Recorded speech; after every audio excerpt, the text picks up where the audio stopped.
Bom, pessoal, boa tarde a todos e a todas. Muito obrigado pelo convite. Gostaria de novo agradecer à diretoria do Sintrajude pelo convite. Sei que o professor Jorge teve um probleminha, né, de saúde. E, lógico, impossível substituí-lo, mas, enfim, lógico que aqui a gente vai poder tratar alguns assuntos e debates. Então, eu peço licença para ficar aqui em pé, porque o professor costuma conversar em sala de aula e eu fico mais próximo, ainda não desenvolvi a habilidade de ficar sentado na cadeira falando atrás do microfone. Então, eu vou pedir licença para vocês conversar daqui. E a primeira coisa que esse tema importante, trazido pelo sindicato, para que nós pudéssemos refletir, diz respeito às alterações dos direitos sociais, né? E a primeira coisa que nós temos que pensar são os argumentos pelos quais o movimento político e social, que é majoritário na atualidade, pensa que deveria se fazer isso que está sendo a minoração dos direitos sociais, sem dúvida nenhuma, né? E a primeira coisa dela é o problema do desemprego. E a primeira coisa que a gente vai fazer ao falar em desemprego, a gente vai ter que lembrar que não muito tempo atrás, na chamada velha CLT, me refiro a dezembro de 2013, então não é muito tempo atrás, nós vivíamos no Brasil o chamado pleno emprego, praticamente, em que o índice de desemprego era quase o mínimo, né, que tivemos registrados na história do Brasil com a legislação trabalhista que até então vigorava. E daí, primeiro, quando você chega num problema de crise agora, e ainda que essa legislação não havia sido muito alterada de 2013 até 2017, você começa a perguntar por qual motivo nós precisamos alterar a legislação trabalhista, que até ontem deu certo. É ela mesma que vai trazer o desemprego? Então, não precisava muito para você pensar que não há uma correlação direta entre legislação trabalhista, proteção do empregado e desemprego. Mas, enfim, veio a reforma trabalhista, não antes passada pelo processo de impeachment do ano de 2016, 2017, veio a reforma trabalhista. Naquele sentimento de que nós precisamos aumentar, né, o emprego, a empregabilidade no sentido... É melhor, né? Nós ouvimos essa frase, inclusive do atual presidente da República, é melhor ter algum emprego do que nenhum, né? Melhor pouco direitos, não é isso? Melhor ter, exatamente, algum trabalho, vamos dizer assim, né? Alguma renda do que um monte de desempregado. Só que agora passaram 2 anos da reforma trabalhista. E aí a gente pergunta, cadê o emprego? Cadê o emprego? Ontem saiu mais uma, né, foi divulgado, que nós estamos na informalidade, nós batemos recordes. A informalidade, o pessoal que faz renda pela informalidade, bateu recorde no Brasil. E aí, vi muita gente falando ontem na TV, eu até me assustei, porque eles foram entrevistar alguns professores, né, de economia, lógico. Eles viraram e falaram assim, mas o que importa é que esse pessoal está consumindo. Esse pessoal consome. E ao consumir, a cadeia produtiva faz, não é isso? Que nós consumir dá mais rendimento e aí a economia tal. É verdade, não é falso. Mas a pergunta é, que tipo de consumo que se tem na informalidade? Quem é que dá crédito para alguém comprar uma casa? Vamos falar daquilo que é o nosso sonho de todas as pessoas que não nascem com poder econômico, ou seja, que não nasce rico. O sonho de todo trabalhador é um dia ter sua casa. Quer dizer, quem é que financia alguém que sequer tem direitos garantidos de uma desempregabilidade? Aquilo que faz uma renda informal. Então é óbvio que o que está por trás, o consumo existe, mas a sustentabilidade desse consumo, sem dúvida nenhuma, ela está precária. E isso nós vemos aí com um efeito que cíclico negativo na economia. Pior, que ninguém falou. E eu fiquei esperando, falei, alguém vai falar. Estão falando em reforma de previdência e o recorde é de informalidade, que ninguém contribui para a previdência? Se nós tivéssemos hoje, só para os senhores terem uma ideia, pelo salário médio do brasileiro, se nós tivéssemos um pleno emprego, nós resolveríamos quase metade do rombo da previdência social. Só com as contribuições das pessoas que voltariam ao mercado de trabalho e dos seus respectivos empregadores. E aí o resto, era muito fácil de contornar perto daquele monstro que transformaram nessa questão dos direitos sociais. No âmbito trabalhista, Duas coisas me chamaram muita atenção quando eu fui numa vez fazer uma palestra no meio de uma associação de mercado, né? Me chamaram, o presidente da AMAT, falei, nossa, que coragem eles me chamarem lá para falar da reforma trabalhista. E eu virei para o pessoal e falei assim, olha, tudo bem, vocês estão falando em modernização das relações de trabalho, em dinâmica para competitividade de âmbito internacional, e a competitividade de âmbito internacional significa Paquistão, Vietnã, Tailândia, Singapura, aquele lado lá do leste asiático, que o cara ganha $1 para trabalhar o dia inteiro. Está entendendo? Porque é ele que faz lá as coisas que a gente está comprando, que vem para cá. Então, o tal do dumping social que existe lá, e de fato a globalização permitiu isso, faz com que a gente consuma produtos de lá ao preço bem mais baixo do que produzido aqui. Porque é óbvio que aqui ninguém vai ganhar $1 por dia. Ou pelo menos de forma legal. Aqui no Brasil não se admite isso. Mas nós temos, então, esse problema que é um âmbito mundial de desenvolvimento da economia. Bom, lá eu cheguei e falei assim, olha, tudo bem, vocês querem modernizar, tentar em competitividade e tudo mais, né? E aí só para lembrar que é no âmbito da Organização Mundial do Comércio, que estão se estabelecendo direitos mínimos dos trabalhadores nesses países. Olha que coisa incrível. A OIT não, a OIT é um mundo... Não, o pessoal é um marxista. O pessoal aí é o pessoal de vermelho. Esse aí não conversa. Vamos falar na OMC. Na OMC você fala assim, nossa, o produto do Paquistão não está dando para eu competir com eles. Então é o seguinte, vocês vão ter que dar uns direitos mínimos para esse trabalhador aí. Porque senão... Ou seja, no âmbito da miséria mundial, nós temos a competitividade chamada do neoliberalismo. E esse é um perigo para a nossa sociedade que quer ser civilizada e sustentável e desenvolvida. Bom, cheguei lá e falei assim, olha, vocês estão falando isso, então eu queria dizer dois temas aqui. Primeiro, horas em itinerary. A reforma trabalhista acabou com as horas em itinerary. Falei assim, eu sou 10 anos juiz do trabalho, agora 11, juiz do trabalho em São Paulo. Aqui nós estamos falando de 30% dos processos do Brasil. Sabe quantas horas em itinerary eu julguei? Que eu condenei a empresa? Falei, uma grande emissora de televisão. Uma vez só. Falei assim, perguntei para vários colegas, alguém já julgou horas em itinerary? Na grande São Paulo não existe. Não existe porque nós temos serviço público de transporte que atende na quase totalidade do horário do trabalhador. Afinal, de quem que tirou as horas em itinerary? Ela tirou do trabalhador rural, do cara que senta no busão ou no pau de arara, que fica 2h30 até chegar no ponto da fazenda, que agora o ponto é no efetivo posto de local de trabalho, não é nem na portaria da fazenda, né? Do jeito que está escrito ali, que eles tentaram fazer, para descontar esse período que o cara ficava no pau de arara, na ida e na volta. O trabalhador rural, para vocês terem uma ideia, a situação que nós tivemos aqui em Araraquara, que era uma praxe. O pessoal trabalhar na lavoura de laranja, para essa grande empresa de laranja, de suco de laranja, e saía e voltava, chegava até... Sabe onde acabava o ônibus? Ele saía da fazenda e ia para onde? Para o posto de saúde. Que aí o pessoal descia para tomar um pouco de soro na veia. Então, isto que era repetitivamente acontecendo, cotidianamente, que foi uma intervenção gigante do Ministério Público do Trabalho, falando, não é possível. As pessoas todos os dias têm que saírem da fazenda, parar um ônibus na frente e o posto de saúde está todo mundo esperando, vai descer 40 gente aqui, vai, para a gente reidratar o trabalhador. Era esse pessoal, e aí foi o que eu falei, foram desses miseráveis, porque o trabalhador rural brasileiro é miserável, foram desses miseráveis que a reforma trabalhista tirou as horas em itinerary. Não foi da Paulista até Faria Lima, que são os trabalhadores mais qualificados e melhores remunerados do país. Não foi do eixo São Paulo, né, Paulista, Faria Lima. Então, a gente não pode pensar o direito do trabalho neste eixo, porque este eixo é uma exceção do país. Eu não posso pensar.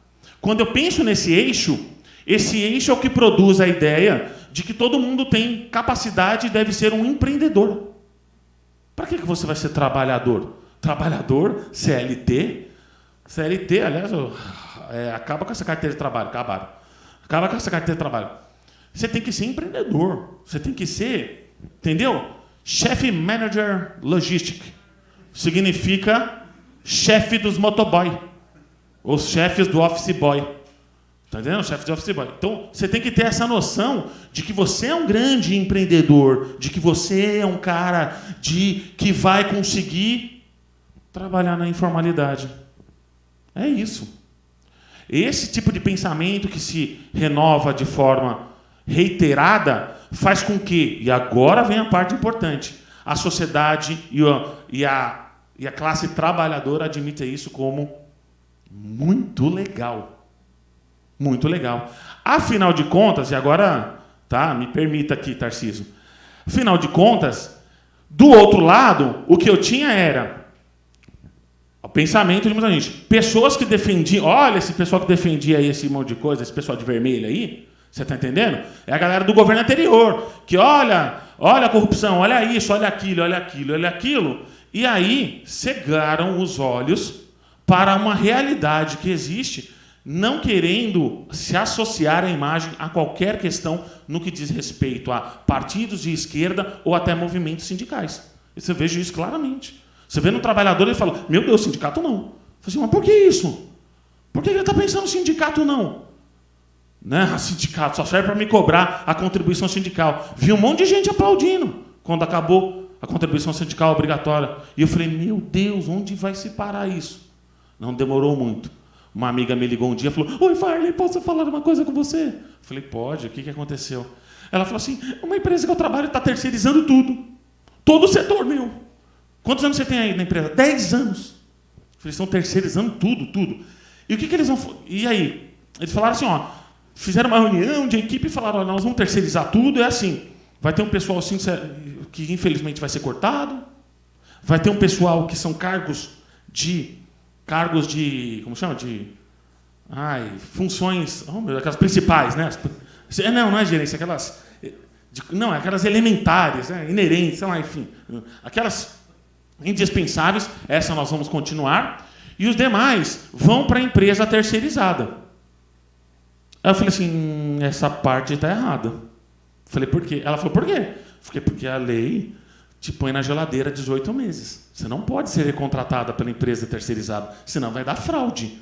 Então, eles vão ter que te mandar embora mesmo e contratar outras pessoas terceirizadas, ganhando provavelmente 1/5 do que você ganha para fazer a mesma atividade. Aí ela virou para mim e falou assim, o sindicato não vai deixar isso, né, Farley?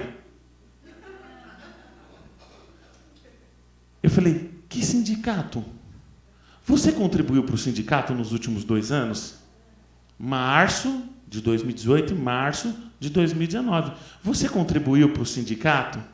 E ela virou para mim e falou, não. Eu falei assim, então, se você der sorte, eles ainda têm um carro de som ou uma caixa de som que eles compraram no passado e podem fazer algum barulho na porta da sua empresa. Sabe por quê? Porque agora você vai virar uma empreendedora. Abre uma PJ, não é isso que eles vão querer? Abre uma PJ, emite a nota e você agora não vai ser mais uma empregada de aquilo que ultrapassado. Esse discurso que eu estou falando para vocês, gente, com muita ironia, é o discurso que cola, é o discurso que se propagou, é o discurso que você não é um empregado, você já começa sendo um colaborador. Aí não vai deixar de colaborar, né? Porque você é um colaborador. Não é questão de dizer que todos não tenham o objetivo comum do desenvolvimento econômico. Porque é óbvio que o empregado não quer o fim do empregador dele. Porque se ele tiver o fim do empregador dele, né, ele também não tem emprego. É aquela velha história também, né? O sonho de todo empregado é um dia virar empregador, e dizem que o sonho de empregador é um dia virar empregado, para ele ter também direitos, não precisar ter tanta dor de cabeça com pessoas, aluguel, consumidor, né? Enfim. É um problema, vamos dizer assim, talvez psicológico, psiquiátrico. Mas, enfim, nesse contexto que eu estou passando para vocês, e agora é o ponto que eu queria chegar, no que diz respeito à justiça do trabalho, o que acontece, no meu ponto de vista, tá? Nós temos 2 grandes divisões de pensamentos dos membros da Justiça do Trabalho. Aqueles, primeiro, que entendem que A defesa dos direitos sociais, a manutenção dos direitos sociais e fortalecimento dos direitos sociais correspondem exatamente à existência da justiça do trabalho. Ou seja, não há como não deixar de correlacionar um e outro. Enquanto existem outras partes, outras pessoas, que entendem exatamente o contrário, que é melhor ficar quieto. Não fala nada. Porque se nós falarmos alguma coisa, aí que vão virar todas as suas armas, todos os seus ódios contra nós. Fiquem quietos, não atrapalhemos isso. Não vamos nos preocupar com o que vão fazer nos direitos sociais, porque o que importa são os nossos direitos corporativos, e é isso que a gente tem que trabalhar. Se nós falarmos alguma coisa, vai ser lida como uma oposição ao regime, oposição à política majoritária que atualmente vige. Então é melhor nós ficarmos quietos. E ainda tem um outro pessoal, que é um pessoal que concorda com o fim da justiça do trabalho. O cara quer bater no peito e falar, sou juiz federal, porque ele tem a vaga noção monstruosa de que um dia ele possa virar juiz federal. Acha isso. Bate no peito e acha que de repente ele vai ter a popularidade como certos aí, que já são. Então, é os que estão na moda. Então, bater no peito e falar que é juiz federal. Nós temos, então, esse tipo de pensamento. O que eu comecei a dizer que isso chama-se síndrome de Estocolmo. Comecei a falar para todo mundo. Nós vivemos um momento de síndrome de Estocolmo. E a primeira coisa que a gente tem que resolver é dentro da justiça do trabalho. Que é aquele cara que acha que a justiça do trabalho tem que deixar a sua função histórico-cultural para passar a ser, vamos dizer assim, uma pessoa quieta. Eu não vou me voltar contra o meu próprio sequestrador, porque talvez eu sendo um bom refém, ele destrói o resto e eu fico quieto. E eu fico salvo nessa história. Eu não vou ser destruído. E esse problema de se fazer isso, eu falei, já custou caro a muitas pessoas. Muitas pessoas. Vou dar 2 exemplos aqui. Primeira deles, PEC 6, reforma da Previdência. O setor de segurança chegou num dado momento, e todo mundo sabe disso lá em Brasília, foi lá bater as portas, lá bater no Congresso e falou, olha, nós vamos fazer um escândalo se vocês fizerem isso aqui e não excluirmos da dificuldade aí das reformas do jeito que estão vindo, da Previdência. E a resposta foi, se vocês fizerem alguma coisa, a gente pauta tudo que vai tirar os direitos da sua categoria. É isso. E aí eles saíram o quê? Inconformados, porque havia um acordo anterior de que tudo ia passar beleza, excluindo o pessoal do setor de segurança. Então tomaram ali aos 45 do segundo tempo um virar de mesa. Esse virar de mesa nós sabemos também que aconteceu na história das contribuições sindicais. Porque tinha rolando uma negociação paralela, estava tudo certo de que ia fazer uma medida provisória, um esquema lá para conseguir garantir o financiamento do sindicato, e aos 45 do segundo tempo alguém foi lá e virou a mesa e falou, vai agora, te vira agora. E os sindicatos que estavam em silêncio na reforma trabalhista, muitos deles ficaram em silêncio, outros já fragilizados, não conseguiram resistir a isso. O que eu estou falando é que houve um desequilíbrio nas forças democráticas na discussão, né?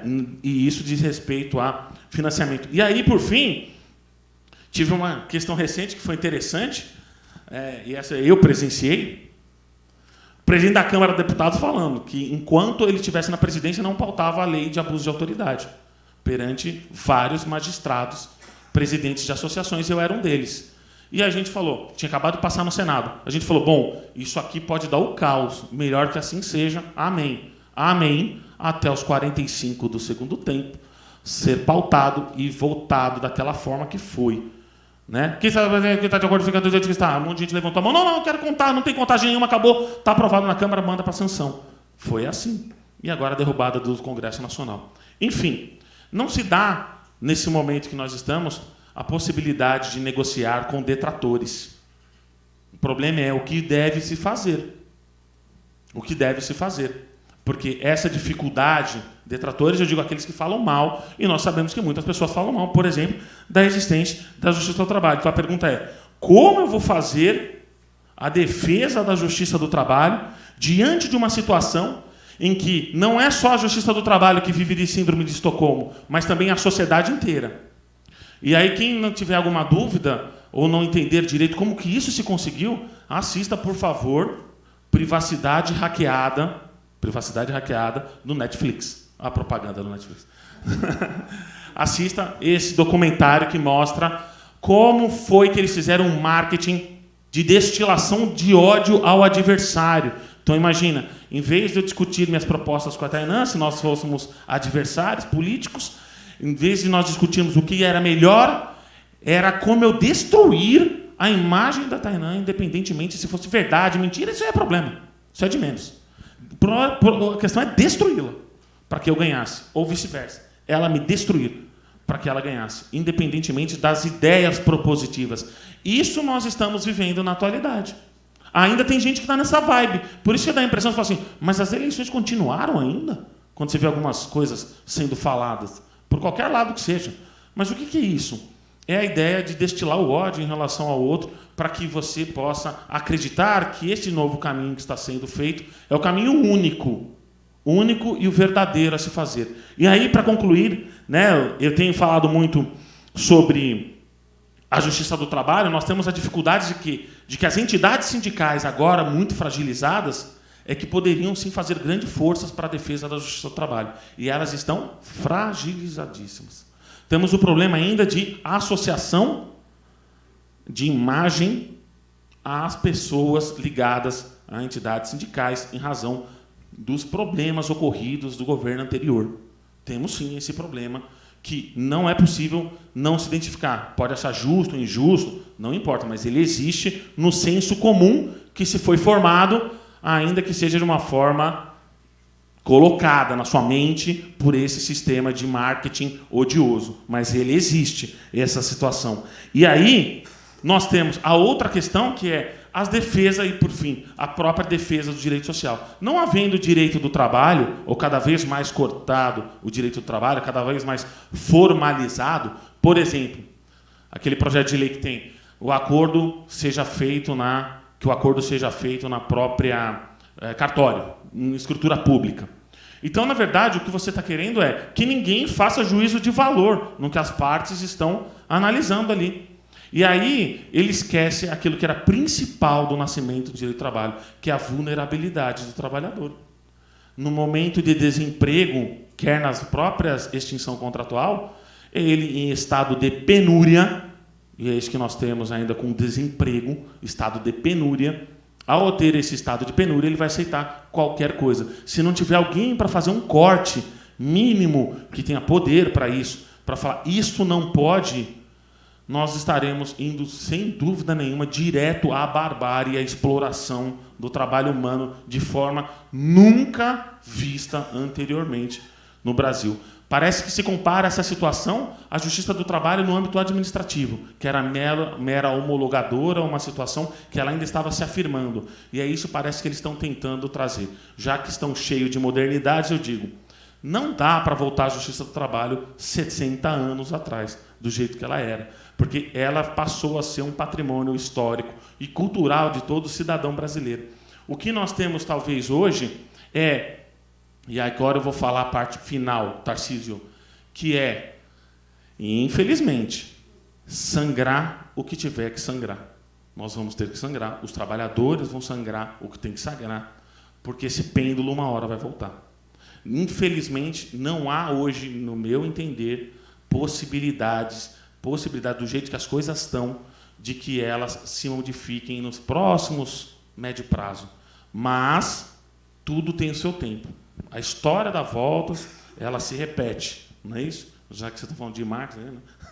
A história se repete. E ela vai voltar, esse pêndulo vai voltar a um lado, e, de novo, a justiça do trabalho, sobrevivendo, passará a ser, de novo, grande, e os direitos sociais, mais para frente, reformulados ou reconstruídos. Já foi uma luta de grande da humanidade, né? da ocidental, vamos falar, né? Das nações ocidentais civilizadas. Recomeça de novo. Só que esse sangrar e esse cortar na pele vai ser doloroso e vai durar muito tempo. É assim que eu vejo que a gente vai caminhar nos próximos tempos. Espero que eu esteja completamente errado, volte aqui daqui 2 anos e fale, eu errei tudo, gente, tá tudo certo, e bola para frente. Tá bom? Muito obrigado.